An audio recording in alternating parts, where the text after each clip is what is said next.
በዛሬው ዕለት ያፈርና ጥበቃ ስራ በወረዳ የልማት ማስተማሪያ ፕሮግራም እያካሄደ ነው። በ2018 ዓመተ ምህረት ወይም በያዝነው ዓመተ ምህረት አጠቃላይ የተቀናጀ ተፋሰስ ልማት ለማስኬድ የቅድመ ዝግጅት ስራዎች ተሰርተዋል። የቅድመ ዝግጅት ስራዎች የሚባሉ አጠቃላይ በወረዳ ደረጃ 38 ቀበሌ አለ። ወደ 72 ተፋሰስ ልማት አለ።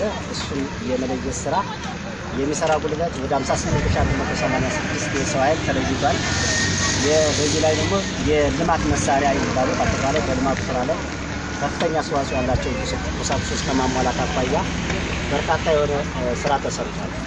እነዚህ ስራዎችን ሰርተን እንደ ጥቅል እንደ ወረዳ የንቅናቄ ማስጀመሪያ ፕሮግራም እያስገኘን ነው።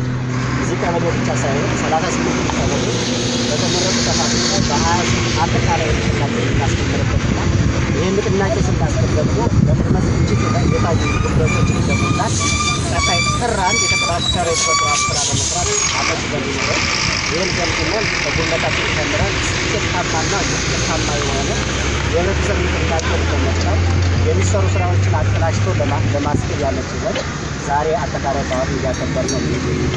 እንደ ጥቅል አጠቃላይ ሁሉ በእንስሳታዊ በመስኖ ልማት በሰብል ልማት ውጤታማ ሊሆን ከተባለ የተቀናጀ ተፋሰስ ልማት ላይ በአብዛኛው ርብርብ አድርገን ካልሰራን ትርጉም የለውም።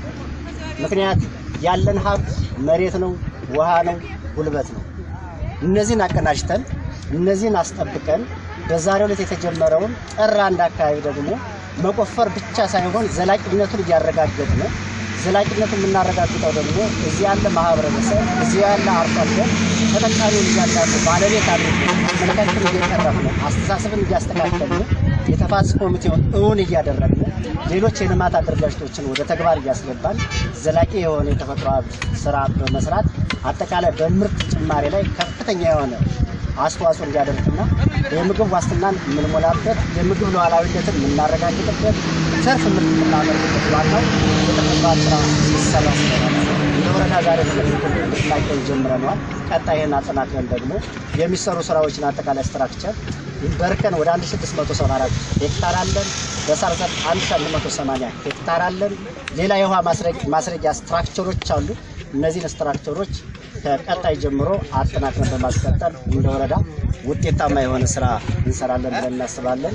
በዚህ ላይ የተሳተፋቸው ሃይማኖት አባቶች፣ በዚህ ላይ የተሳተፈው የሀገር ሽማግሌ ከበፊት የነበረውን አጠቃላይ የተፈጥሮ ሁኔታውን እያስተማሩ ወጣቱን እንዲሄድና ወጣቱ በዚህ ላይ ተዋናይ እንዲሆን የሃይማኖት አባቶች ደግሞ በተፈጥሮ ሀብት ስራ ላይ አጠቃላይ ርብርብ እያደረጉ ወጣቱንም ህብረተሰቡን እየቀሰቀሱ እያስተማሩ ውጤታማ የሆነ ስራ እንድንሰራና በልማቱ ላይ ከፍተኛ የሆነ እንደ ወረዳ አስተዋጽኦ እንድናመጣ ዛሬ በዓሉ እያከበርን ነው የምንገኘው።